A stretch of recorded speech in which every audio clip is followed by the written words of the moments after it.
안녕하세요, 발로띠아입니다. 오늘은 스위스 여행 전 누가 좀 알려주지 싶었던 정보 두 번째 영상입니다. 1편을 만들었을 때 사실 큰 도움이 될 거라는 생각은 못하고 짧은 12일 여행이었지만 최대한 도움이 되는 정보를 남겨보자는 생각과 그냥 한두 명이라도 영상이 도움되면 역할을 다했다 생각하고 업로드 했는데 많은 분들이 좋은 댓글 남겨주셔서 또 열심히 2편을 만들었습니다. 즐거운 스위스 여행 되시길 바라며 영상 바로 시작하겠습니다. 첫 번째 팁, 스위스 여행 계획은 구글맵보다는 구글어스입니다. 보통 해외여행 계획을 세울 때는 구글맵을 활용합니다. 스위스 역시 마찬가지입니다. 하지만 스위스는 국토의 60%가 산지이기 때문에 지형에 대한 감이 있어야 계획을 세우기 편합니다. 2D인 구글맵만으로는 지형의 높낮이를 확인하기 어렵고 명소라는 감각이 와닿지 않습니다. 스위스를 대표하는 융프라우요후, 그린델발트, 미렌 같은 명소도 대부분 산이거나 산 중턱 마을인 경우가 많지만 구글맵은 그냥 평평하게 보여줄 뿐입니다. 이럴 때 활용할 수 있는 게 구글어스입니다.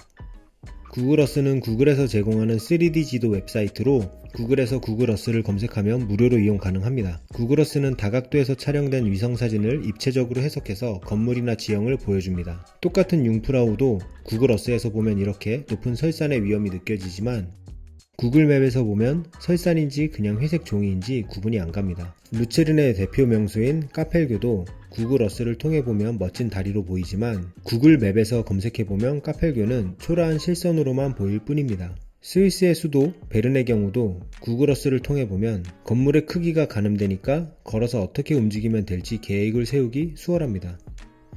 구글어스의 사용법도 간단한데 먼저 보고 싶은 곳을 검색해서 이동하고 확대해서 원하는 곳을 세밀하게 볼 수 있습니다. 원하는 만큼 기울여서 입체감을 높인 다음에 마음대로 이동할 수 있습니다. 단축키도 있으니 몇 번 만져보시면 구글 맵만큼이나 쉽게 다룰 수 있습니다. 하지만 구글어스도 만능은 아닙니다.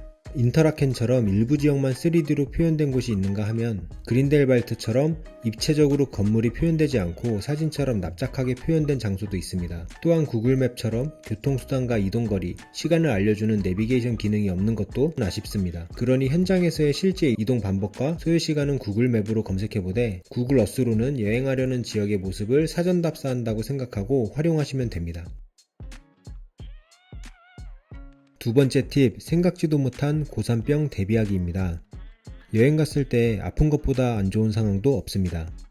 특히 고산병은 증상이 완화되더라도 그날 하루 왼종일 영향을 미치기 때문에 사전 방지가 중요합니다. 서울 아산병원 정보에 의하면 보통 해발 2400m 이상부터 고산병 증상이 나타난다고 합니다. 저는 12일의 여행 중 딱 한 번 실토오른에 갔을 때 와이프가 고산병으로 고생했습니다. 정상에 도착 후 처음에는 괜찮았다가 30분 정도 지나고서 심각한 멀미, 메스꺼움을 호소했습니다. 한국에서 제일 높은 한라산 백록담의 높이가 1947m고 실토오른은 그보다도 1000m가 더 높으니 한국 사람들에게는 충분히 고지대입니다. 고산병 약은 의사의 처방이 필요해서 근처 이비인후과나 내과 등에서 처방받아야 합니다. 구로구 보건소 페이지에도 고산병은 아세타졸 아마이드 약품을 의사 처방받아야 한다고 합니다.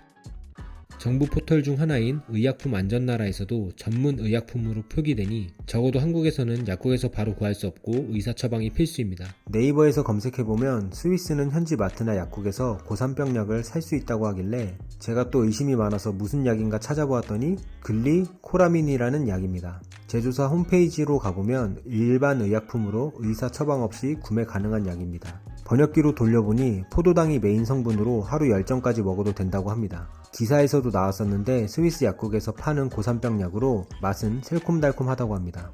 한국에서 미리 준비하지 못한 분들은 스위스에서 처방 없이 살 수 있으니 참고하시기 바랍니다. 스위스 하면 떠오르는 융프라우, 마터우르는 4000m가 넘습니다. 고산병 대상입니다. 루체른 3대 명산인 리기산 제외, 필라투스와 티틀리스 모두 2000m가 넘습니다. 고산병 대상입니다. 개인적으로 추천드리자면 고민하지 마시고 한국에서 미리 사서 속 편히 다녀오시기 바랍니다.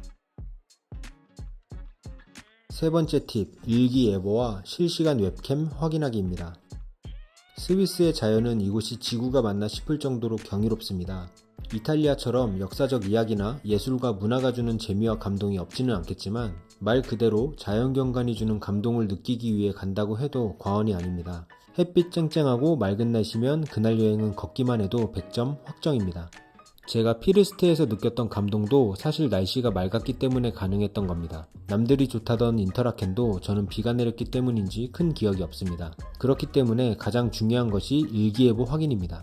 보통은 스위스 기상청에서 운영하는 메테오 스위스를 사용하거나 나라와 상관없이 전 세계 날씨 정보를 알려주는 아큐웨더를 가장 많이 사용합니다. 둘 다 큰 차이는 없었지만 저는 개인적으로 아큐웨더보다 메테오 스위스가 가시성이 좋은 것 같아서 메테오 스위스로 날씨를 확인했습니다. 어플도 있기 때문에 미리 다운받아 놓고 여행 전에 체크하시면 됩니다. 다만 너무 일기예보를 맹신해서 미리 비 온다고 포기하고 실망하실 필요는 없습니다. 하루 이틀 전에 보면 정확도가 높지만 일주일 이상 보면 틀릴 때도 많습니다. 제 구독자분도 이렇게 스위스 가기 전에는 안 좋은 날씨로 걱정하다가 막상 며칠 뒤 스위스를 가니 날씨가 다시 맑게 바뀌는 경우도 있었습니다. 변화무쌍한 스위스 날씨 앞에서 일기예보는 어디까지나 참고입니다. 또한 스위스의 대부분 지역은 웹캠으로 실시간 날씨도 확인 가능합니다. 구글에서 간단히 스위스 웹캠이라고만 검색하면 웹캠 서비스를 제공하는 사이트들이 많이 나옵니다. 웹캠 사이트마다 제공하는 영역이 다르기 때문에 특정 사이트에서 검색이 안 된다면 스위스 웹캠스 같은 넓은 지역을 커버하는 사이트를 검색하면 보통 찾을 수 있습니다. 개인적으로 팁을 드리자면 명소 이름 그대로 웹캠을 검색하면 거의 100이면 100 다 나옵니다. 스위스의 각각의 명소는 보통 자체 공식 사이트를 운영하고 있는데 해당 공식 사이트에서 높은 확률로 자체 웹캠 서비스를 제공하고 있습니다. 이건 제일 중요한 팁인데 만약 실트홀은 리기산 등 산이나 고지대를 갈 때는 비가 많이 온다면 어설픈 기대감은 갖지 말고 과감하게 일정을 변경하는 것을 추천드립니다. 예시를 보겠습니다. 맑은 날의 그린델발트를 보면 이렇게나 아름답지만 똑같은 길인데 비 오는 날의 그린델발트를 보시면 답도 없습니다. 비가 많이 내리고 흐린 날은 산이나 고지대 명소는 포기하시는 걸 추천하지만 다른 일정도 애매하고 온 김에 그냥 가자 하시는 분은 기대를 많이 낮추고 가시기 바랍니다. 네 번째 팁, 스위스는 반팔, 긴팔, 외투 다 챙겨서 가야 합니다. 스위스는 한국과 비슷하게 여름은 덥고 겨울은 춥고 사계절이 뚜렷한 편입니다. 제가 다녀온 10월 중순 기준으로는 긴팔에 가벼운 자켓이었으니까 한국과 비슷합니다. 단 스위스는 고지대로 가는 경우가 많기 때문에 산을 갈 때는 얇은 패딩도 챙기셔야 합니다. 루체른 근처 슈탄저호르는 높이 1898m로 스위스에서는 상당히 낮은 산에 속하는데 이마저도 한라산 백록담급 높이기 때문에 바람이 불면 두꺼운 긴팔 정도로는 커버가 안됩니다. 가을이고 정상에서 바람 많이 안 불 때 딱 맨투맨에 그냥 가벼운 점퍼. 여기서 경량 패딩 입었어. 저 빼고 전부 패딩이에요. 리기산 정상에서도 날씨가 흐려서인지 얇은 패딩이나 살짝 두께감 있는 점퍼가 필요했고 내리막 하이킹으로 살짝 체온이 올라도 역시 외투는 입어야 했습니다. 그런데 이게 또 어려운 게 그린델발트에서 날씨가 맑아지니까 10월인데 갑자기 반팔도 가능했습니다. 베른에서도 날씨가 좀 풀리니 반팔이나 가벼운 긴팔로도 충분했습니다. 한마디로 10월은 한겨울 옷만 제외하고는 다 필요했습니다. 스위스는 일교차가 크고 명소들이 고지대에 분포하기 때문에 따뜻했다 추웠다 가지각색입니다. 어차피 산에도 올라가야 하기 때문에 봄, 여름, 가을이라면 좀 춥네 부터 좀 덥네까지 하나의 계절만 생각하지 마시고 어느 정도 다 대응할 수 있도록 옷을 준비하시는 게 좋습니다. 또한 스위스 관광청 자료에 의하면 연중 내내 매달 10일 정도는 비가 옵니다. 우산도 챙기시고 이왕이면 다이소 가서 가볍게 쓰고 버릴 우의도 챙기시는 것을 추천드립니다.